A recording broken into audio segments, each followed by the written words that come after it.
उनके लिए मैंने ये वीडियो डाला है। वैसे तो पॉलिटिकल साइंस पढ़ते रहे हैं और 11th-12th में भी उनके ये टॉपिक आ जाते हैं, लेकिन फिर भी मैं थोड़ा सा बताना चाहूँगी कि राजनीतिक दल उनके सिलेबस में है और इस साल के हिसाब से इम्पोर्टेंट टॉपिक भी है। तो ये आप यहाँ पर देखिएगा थोड़ा सा कि सबसे पहले पॉलिटिकल पार्टीज होती क्या है। पॉलिटिकल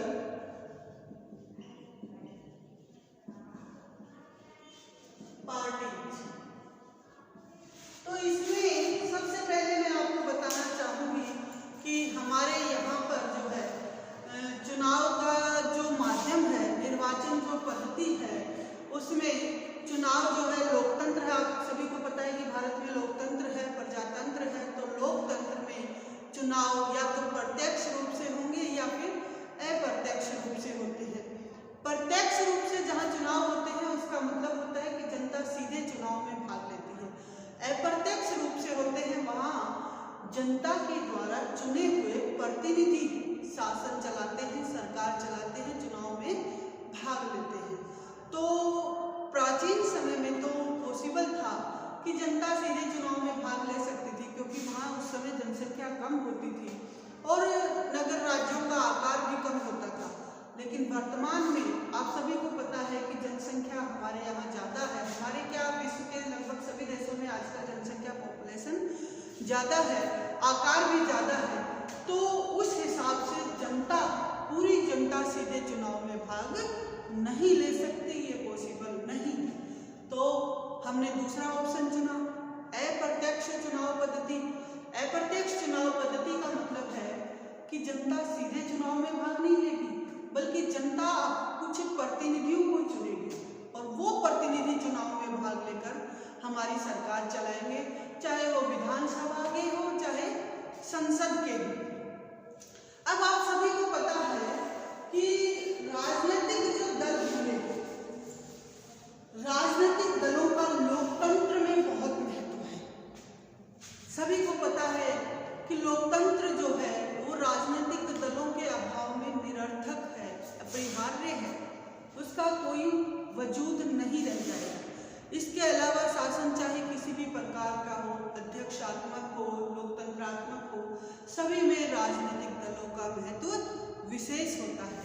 अब राजनीतिक दल हम बात करें कि पार्टियां जो होंगी, पॉलिटिकल पार्टीज, वो क्या होती हैं। पॉलिटिकल पार्टीज, राजनीतिक दल जो है, सबसे पहले हम बात करते हैं दल की। दल क्या होते हैं? खाली दल देखिए, ये दल या संगठन क्या होते हैं? कुछ एक लोग मिलकर एक संगठन का निर्माण करते हैं जिसमें उनकी विचारधारा बराबर होगी, उनके उद्देश्य बराबर होंगे, उनके लक्ष्य बराबर होंगे, उनके हित भी बराबर होंगे। वो अपने हित की प्राप्ति के लिए मिलकर एक संगठन का निर्माण करेंगे, एक दल का निर्माण करेंगे। बहुत सारे दल होते हैं, जैसे व्यापारी संघ, छोटे स्तर पर ले लीजिए, व्यापार संघ है, हरिजन संघ है, अनुसूचित जाति संघ है, भाषा संघ है, ये सब मतलब संघ होते हैं। अब संघ का बड़ा रूप, गुट का बड़ा रूप दल कहलाता है, तो दल में भी यही होता है, कुछ पार्टियां अपने हितों तक सीमित होती है। लेकिन पॉलिटिकल पार्टी जहां मतलब आ गया, यानी कि राजनीतिक दल, दल में क्या होगा, व्यक्ति वही होंगे, उनकी विचारधारा समान होगी, उनके हित समान होंगे।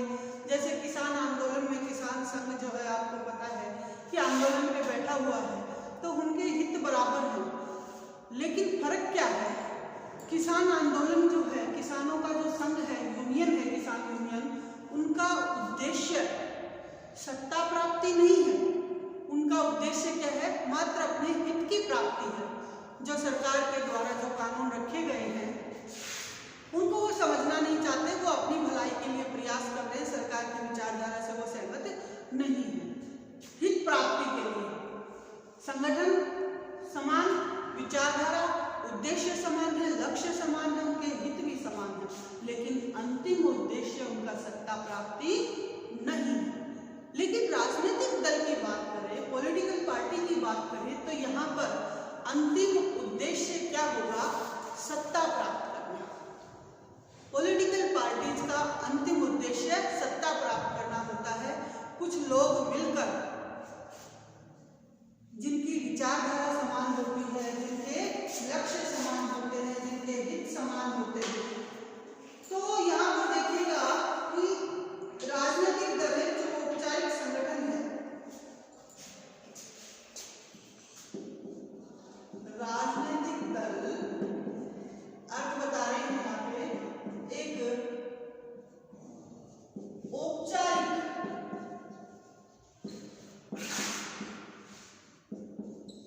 संगठन है। दूसरा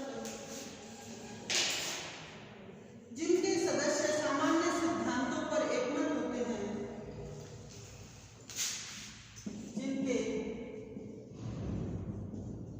सदस्य सामान्य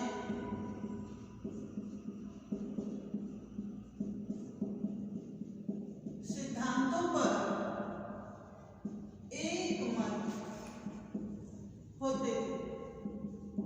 ठीक है, उसके बाद क्या आएगा? और चुनाव के माध्यम से सत्ता प्राप्त कर, और चुनाव के माध्यम से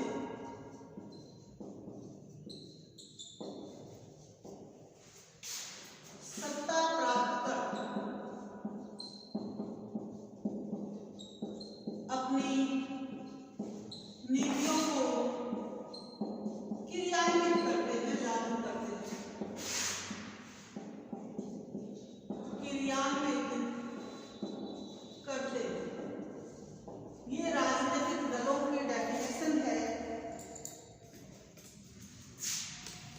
कि राजनीतिक दल जो है वो एक औपचारिक संगठन है जिसके सदस्य सामान्य सिद्धांतों पर एक मत होते हैं और चुनाव के माध्यम से सत्ता प्राप्त कर अपनी नीतियां और सिद्धांतों के को लागू करते हैं, क्रियान्वित करते हैं। कुल मिलाकर जिनकी विचारधारा समान होगी, जिनके विचार समान होंगे, जिनके उद्देश्य समान होंगे, जिनके लक्ष्य समान होंगे। पॉलिटिकल पार्टीज में आपको पता है राजनीतिक दल कौन ज्वाइन करता है? जिनका उद्देश्य, अंतिम उद्देश्य क्या होगा? सत्ता प्राप्ति करना होगा, कहीं ना कहीं से चुनाव लड़कर सत्ता पर कानून होना होगा। अब बात करें परिभाषाओं की, तो कुछ एक डेफिनेशन है। देखिए फर्स्ट ईयर में राजनीति विज्ञान के मूल आधार पेपर जो है उसमें आपको परिभाषाएं अच्छे से याद करनी पड़ेगी, क्योंकि शॉर्ट क्वेश्चन में भी परिभाषाएं पूछी जाती हैं। और जब 20 नंबर का क्वेश्चन होता है तो सबसे पहले आपको अर्थ एवं परिभाषाएं लिखनी होती है। तो कम से कम 3 या 4 राइटर की परिभाषा आप हर टॉपिक के साथ याद कर लीजिएगा। तो सबसे पहला परिभाषा मैं बताती हूँ एडमेंड वर्ब की, जो कहते हैं कि दल अच्छे के लिए हो या बुरे के लिए, लोकतंत्र के लिए अनिवार्य है। एडमंड वर्ब डेफिनेशन लिखने का तरीका यही होना चाहिए कि दल अच्छे के लिए हो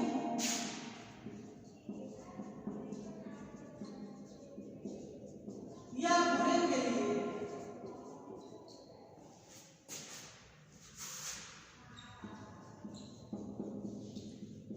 लोकतंत्र के लिए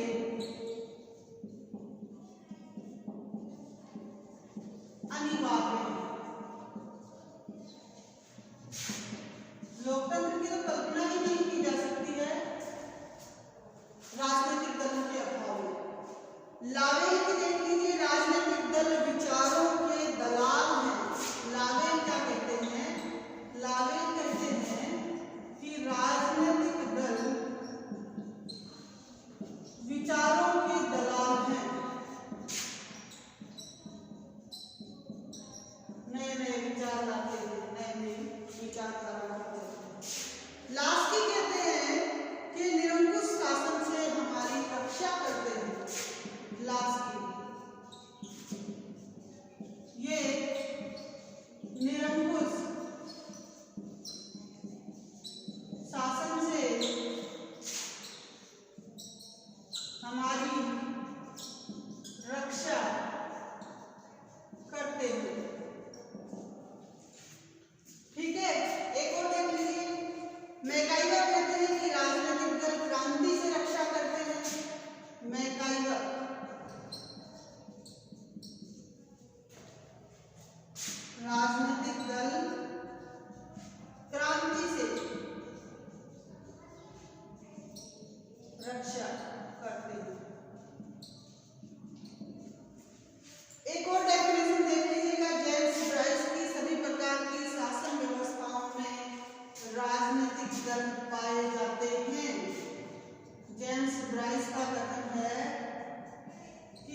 बाद आपको बताना है राजनीतिक दलों की परिभाषाएं, ठीक है। फिर उसके बाद आपको बताने हैं राजनीतिक दलों के आवश्यक तत्व। आप सभी को पता है कि चुनाव से पहले हर पार्टी अपना एक घोषणा पत्र तैयार कर लेती है और उस घोषणा पत्र में वो सारी जो वादे हैं कि हमारी सरकार अगर आ गई तो हम सरकार आने के बाद ये कार्य करेंगे, तो वो सारी चीजें वहां पर मेंशन कर देते हैं। अब कुछ एक विचारक है, एडमंड बर्ग है, गेटल है, गिलक्राइस्ट है, मैकाइवर है, ये सारे विचारक जो है क्या कहते हैं कि राजनीतिक जो दल हैं उनमें आवश्यक तत्व हैं, आवश्यक तत्व होने आवश्यक है। सबसे पहला संगठन, जो डेफिनेशन मैंने आपको बताई है वो अच्छे से याद कर लीजिएगा। जेम्स प्राइस की, मैकाइवर की, लावेल की, लास्की की, सारी डेफिनेशन आपको याद करनी है। उसके बाद संगठन देखिए, राजनीतिक दल का पहला आवश्यक तत्व ये है कि वे संगठित होने चाहिए। जब तक संगठित नहीं होंगे तब तक वे राजनीतिक दल नहीं कहा जाएगा, क्योंकि उनकी शक्ति ही संगठन पर निर्भर करती है।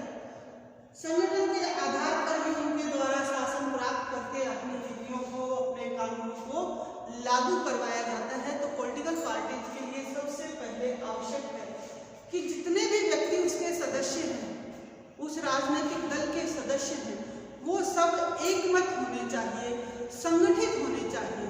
क्यों? क्योंकि राजनीतिक दल की शक्ति जो है वो संगठन में ही समाहित है, निवास करती है।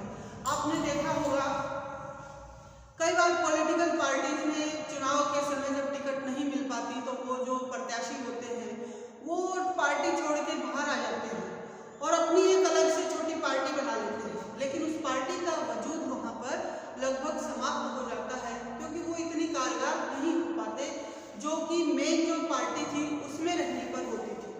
तो संगठित जब तक होंगे तब तक अपनी नीति, भाई सारे व्यक्ति मिलकर संगठित होंगे और अपना एक लीडर चुन लेंगे। जैसे मान लीजिए कांग्रेस पार्टी है, कांग्रेस का ही उदाहरण ले लेते हैं। तो अभी आपने देखा होगा कि कांग्रेस के अध्यक्ष पद के लिए, राष्ट्रीय अध्यक्ष पद के लिए बहुत सारे जो लोग थे सभी चाहते थे कि राहुल गांधी जगह छोड़ ले और पार्टी में किसी एक वरिष्ठ जो नेता है उसको जगह दे दी जाए राष्ट्रीय अध्यक्ष के लिए। लेकिन पार्टी में एक मत होकर, इकट्ठे होकर यही निर्णय किया कि राहुल गांधी ही हमारे राष्ट्रीय अध्यक्ष होंगे।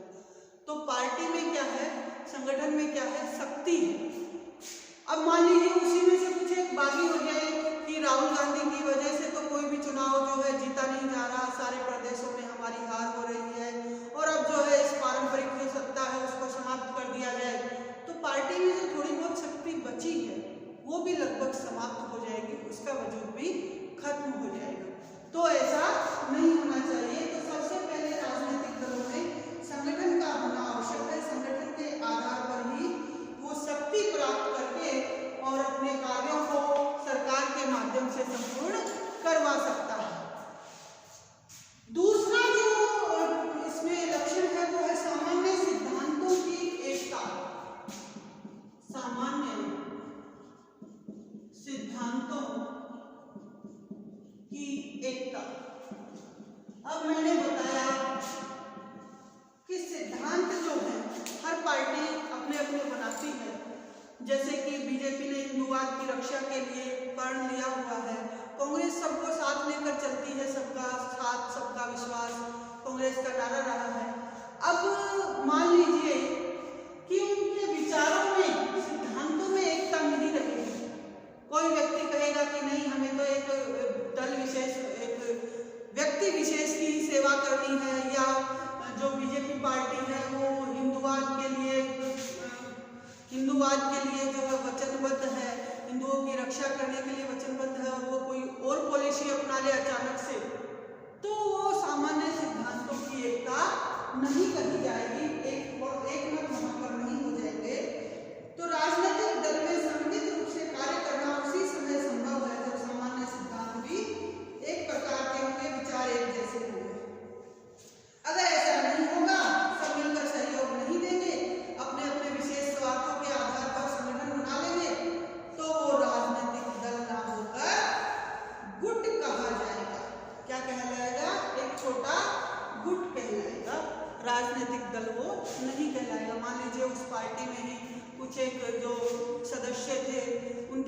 बार वहाँ पर एक मत नहीं होते, किसी न किसी कारण से उनमें मतभेद हो गया और वो पार्टी से निकलकर अपना अलग से एक संगठन बनाना चाहेंगे, तो संगठन नहीं होगा, क्या कहलाएगा, गुट होगा। संवैधानिक साधनों में विश्वास, संवैधानिक साधनों में विश्वास किसी भी राष्ट्रीय पार्टी के लिए आवश्यक है कि संविधान में जो प्रावधान दिए गए हैं उनके अकॉर्डिंग ही वो पार्टी कार्य करे, वैसे ही अपना घोषणा पत्र बनाए, फिर अपने प्रत्याशी जो है उनके नामों की लिस्ट निकाले, चुनाव के माध्यम से मतदाता वोटिंग करेंगे और निर्वाचन के माध्यम से उसकी जो पक्ष या विपक्ष जो भी उस सत्ता में आएगी वो सारे कार्य संवैधानिक साधनों में, संविधान में विश्वास करते हुए किए जाएंगे, तभी जो है कोई भी पार्टी राजनीतिक दल कहलाएगी। अब मान लीजिए जैसे नाजी दल था, फांसी दल था, वो अपने अपने विचारों पर चले, तो वो कोई राजनीतिक दल नहीं कहलाएंगे, बल्कि वो क्रांतिकारी दल कहलाएंगे। राजनीतिक दलों के लिए आवश्यक है कि वो संविधान में अपनी आस्था बनाए रखे, अपना विश्वास बनाए रखे। फिर अगला पॉइंट है शासन पर प्रभुत्व की इच्छा। चौथा पॉइंट है शासन पर प्रभुत्व की इच्छा। हर पॉलिटिकल पार्टी के लिए जरूरी है कि वो हमेशा शासन पर, सत्ता पर विराजमान होने की इच्छा हमेशा रखे।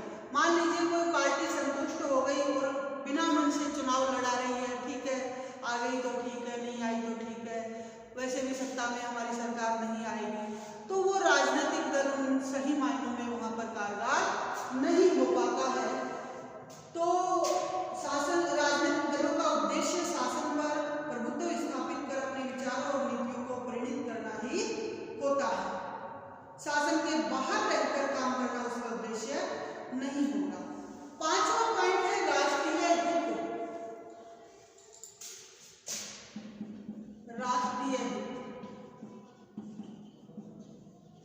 किसी भी पॉलिटिकल पार्टी के लिए ये आवश्यक है कि वो किसी जाति विशेष का, वर्ग विशेष का, धर्म विशेष का या किसी अन्य जो है संगठन का, किसी गुट का ध्यान नहीं रखे, बल्कि पूरे राष्ट्र की भलाई को, हित को साथ लेकर चले, तभी कोई पार्टी सही मायनों में राजनीतिक पार्टी कहलाती है। राजनीतिक पार्टी के लिए ये आवश्यक है कि कोई भी संगठन जो है अपने हित, मतलब अपने हित के लिए नहीं बल्कि संपूर्ण राष्ट्र के हित को दृष्टि में रखकर कार्य किया जाए। अब ये 5 तत्व जो हैं वो राष्ट्रीय पार्टी में होने आवश्यक है, तभी पार्टी राष्ट्रीय पार्टी कहलाएगी। पहला, संगठित होना चाहिए, सिद्धांतों में एकता होनी चाहिए, संवैधानिक साधनों में विश्वास बनाए रखे, शासन पर विराजमान होने की हमेशा इच्छा रखे और राष्ट्र का हित सर्वोपरि रखे। तो ये 5 क्वालिटी इसमें होनी चाहिए। उसके बाद आराम से धीरे धीरे पढ़ना है, कोई भी जल्दबाजी नहीं करनी है, बहुत ही इजी टॉपिक है, कोई दिक्कत आपको यहाँ पर नहीं आने वाली है। अब बात करें अगर हम प्रजातंत्र में राजनीतिक दलों के कार्य एवं भूमिका, कि राजनीतिक दलों का क्या क्या कार्य होता है और क्या क्या लोकतंत्र में उसकी भूमिका होती है। तो सबसे पहला कार्य है राजनीतिक दलों के कार्य। महत्व भी लिख सकते हो, भूमिका भी लिख सकते हो। सबसे पहला है लोकमत का निर्माण। लोकमत का निर्माण। कोई भी पॉलिटिकल पार्टी जब तक जनता पर अपना विश्वास बनाए रखती है, राजनीतिक दल जो होंगे वो सार्वजनिक समस्याओं को जनता के सम्मुख इस रूप में प्रस्तुत करते हैं कि साधारण जनता उन्हें समझ सके। कोई भी पॉलिटिकल पार्टी होती है तो जो मुद्दे होते हैं जो जनता की समझ में नहीं आते हैं, मान लीजिए अभी अगर राजनीतिक दलों पे बात करें, जैसे किसानों के लिए जो अभी ये कानून बनाए गए हैं, ये किसानों की समझ में नहीं आ रहे हैं, तो पॉलिटिकल पार्टी जिसको मुद्दा बनाएगी और सरकार से बात करेगी और वो उसी को इजी लैंग्वेज में किसानों को समझाएगी कि अगर हमारी सरकार आती है तो आप हमारे साथ रहिए, हम इसको बहुत आसानी से जो है वो लागू करवा देंगे और आपके हित के लिए ही काम करेंगे। तो पॉलिटिकल पार्टी हमारे लोकमत का निर्माण कर पाएगी। एक ब्राइस राइटर में उन्होंने कहा भी है कि जिस प्रकार ज्वार भाटा महासागर के जल को ताजा कर देता है, उसी प्रकार राजनीतिक दल का निर्माण भी राष्ट्र को ताजा कर देता है। राजनीतिक दल भी क्या कर देता है, राष्ट्र को ताजगी से भर देता है। दूसरा है चुनाव का संचालन। सबसे पहले पॉलिटिकल पार्टीज के लिए क्या आवश्यक था, लोकमत का निर्माण, ज्यादा से ज्यादा जनता को अपने साथ लेकर चले। आजकल की पॉलिटिकल पार्टीज तो इसी इंतजार में रहती हैं, उनको हितों से मतलब नहीं रहता, उनको मतलब रहता है मुद्दों से। कोई भी छोटा सा मुद्दा लिया और उसको बड़ा रूप दिया गया। कि वर्तमान में सुशांत सिंह वाला केस ले लीजिए आप, कि एक छोटा सा केस था और उसको कितना बड़ा रूप दिया गया। तो मुद्दों पर विशेष ध्यान रखती है और प्रयास करती है कि उन मुद्दों से ज्यादा उनके साथ जनता साथ रहे, उनका हित करे। अब दूसरा क्या था, दूसरा था चुनाव का संचालन। चुनाव का संचालन, चुनाव का संचालन। जब मताधिकार बहुत अधिक सीमित था और निर्वाचकों की संख्या कम थी, स्वतंत्र रूप से चुनाव लड़े जाते थे, लेकिन अब ऐसा नहीं है। पुराने समय में क्या होता था, मताधिकार बहुत कम मात्रा में था, कम सीमित था, मतलब कुछ एक वर्ग विशेष को, जैसे अंग्रेजों के समय में जो उद्योगपति होते थे, कुलीन वर्ग होता था, उनको ही मताधिकार दिया जाता था। आजादी के बाद भी महिलाओं को मताधिकार काफी लेट मिला। तो यहाँ पर देखिएगा कि राजनीतिक दल जो है वो लोगों को सबसे पहले चुनाव में वोटर आईडी बनवाते हैं। अब तो वैश्विक मताधिकार है, भारत का नागरिक होने के नाते 18 वर्ष का होने के बावजूद हर व्यक्ति को चुनाव वोट डालने का अधिकार यहाँ पर दिया गया है, तो उसे कहते हैं वयस्क मताधिकार। तो भारत में 18 वर्ष का होने के बाद आजीवन वोट डालने का अधिकार दिया गया है, लाइफ टाइम अधिकार दिया गया है।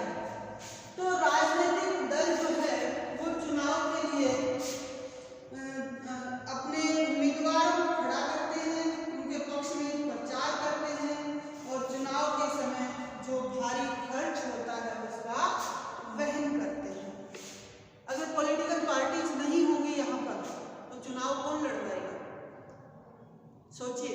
तो चुनाव का संचालन पॉलिटिकल पार्टीज ही करती है। चुनाव के समय अपने प्रत्याशी खड़ा करेंगे, फिर प्रत्याशियों का प्रचार प्रसार करते हैं और फिर वो चुनाव जीतने के बाद जो है सरकार का हिस्सा हो जाते हैं, सरकार चलाते हैं और अपनी नीतियों को वहां पर लागू करते हैं। तीसरा है सरकार का निर्माण। सरकार का निर्माण,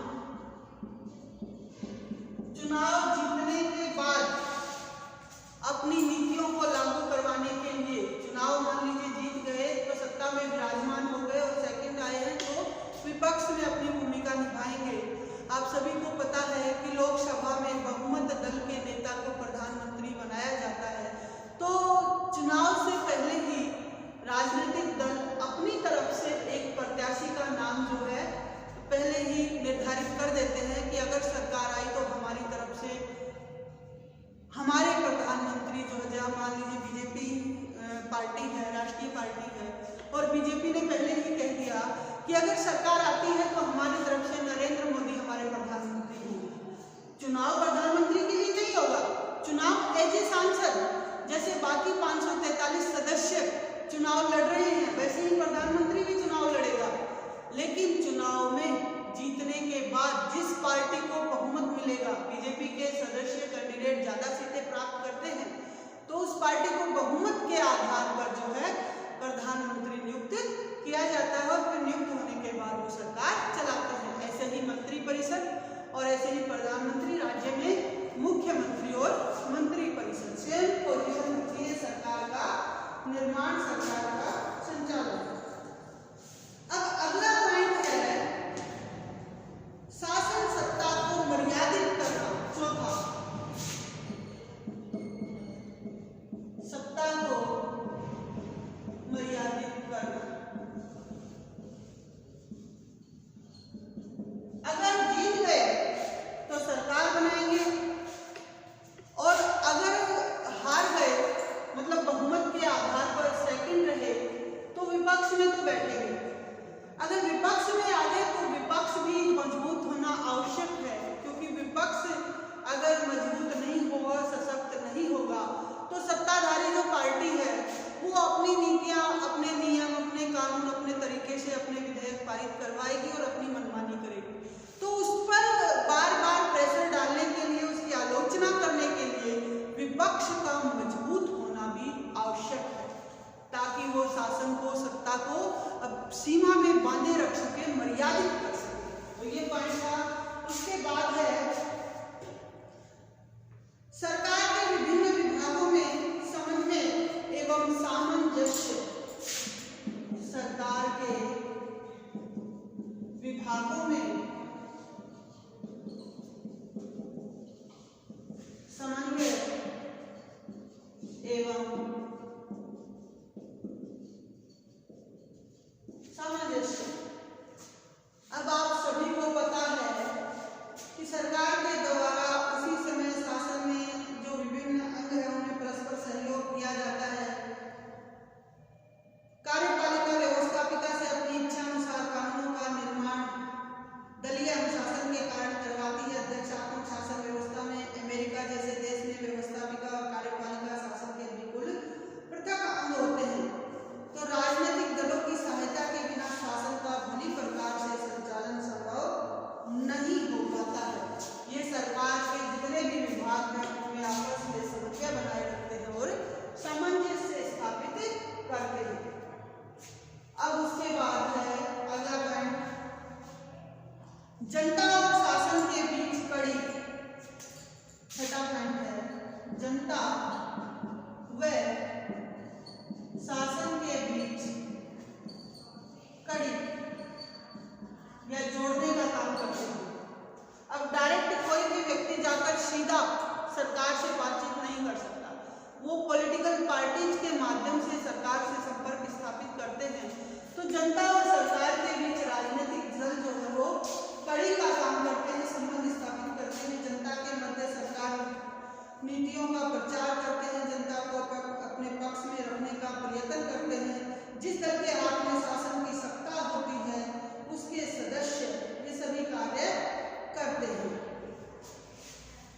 अब ये थे राजनीतिक दलों के कार्य महत्व। अब गुण और दोष भी हैं इन पॉलिटिकल पार्टीज के।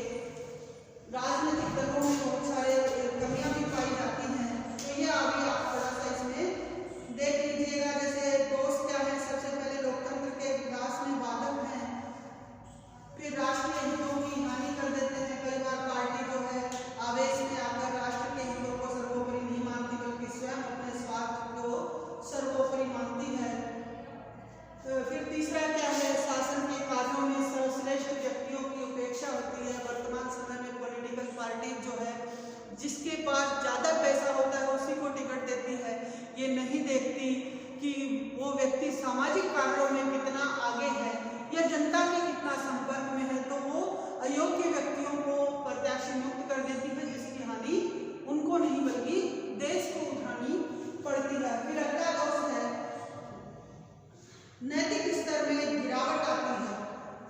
आप सभी को पता है कि शासन शक्ति पर अधिकार करना ही पॉलिटिकल पार्टीज का अंतिम उद्देश्य होता है।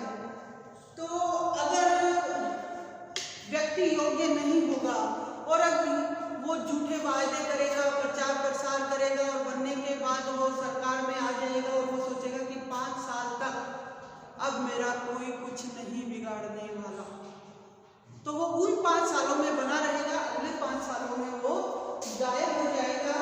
तो वो क्या होगा, नैतिक स्तर में उसकी गिरावट आ जाएगी।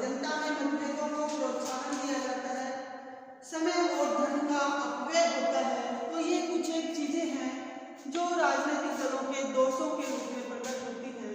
अब उसके बाद राजनीतिक दल जो है, दलीय व्यवस्था जो है वो देशों में किस प्रकार से है। जैसे मैंने बताया था कि दल प्रणाली के भी 3 रूप होते हैं, एक दलीय प्रणाली, द्विदलीय प्रणाली और बहुदलीय प्रणाली। 3 प्रकार के रूप होते हैं इसके। एक दलीय प्रणाली जिन देशों में केवल एक ही दल पाया जाता है, जैसे सोवियत संघ रूस में है। द्विदलीय प्रणाली जिन देशों में 2 दल पाए जाते हैं, जैसे अमेरिका में है, ब्रिटेन में है। बहुदलीय पद्धति जहाँ बहुत सारे दल पाए जाते हैं, जैसे भारत में है, फ्रांस में है, स्विट्जरलैंड में है। ठीक है, तो ये दलीय प्रणाली के रूप हैं, एक दलीय, द्विदलीय और बहुदलीय प्रणाली। इन तीनों के बाद जो है मेन जो है भारतीय दलीय व्यवस्था की एक दलीय प्रणाली जो है, भारत की दलीय व्यवस्था में 1950 से लेकर 66 तक कांग्रेस का शासन रहा और कांग्रेस में एक दलीय प्रणाली लाई गई। 67 से लेकर 88 तक द्विदलीय की ओर आती है और 89 से लेकर 2004 तक बहुदलीय पद्धति, यानी कि बहुत सारे दल आपस में गठबंधन करके सरकार बनाते रहे। फिर द्विदलीय प्रभुत्व से युक्त बहुदलीय पद्धति, यानी कि यूपीए और एनडीए की 2004 के बाद विशिष्ट सरकारें बनती रही हैं। 2014 में पूर्ण बहुमत से नरेंद्र मोदी की सरकार आई और 2019 में भी पूर्ण बहुमत से उनकी सरकार आई। तो ये थी राजनीतिक दल। उम्मीद करती हूँ कि आपको समझ में आ गया होगा, बहुत इजी टॉपिक है। तो एक बार आप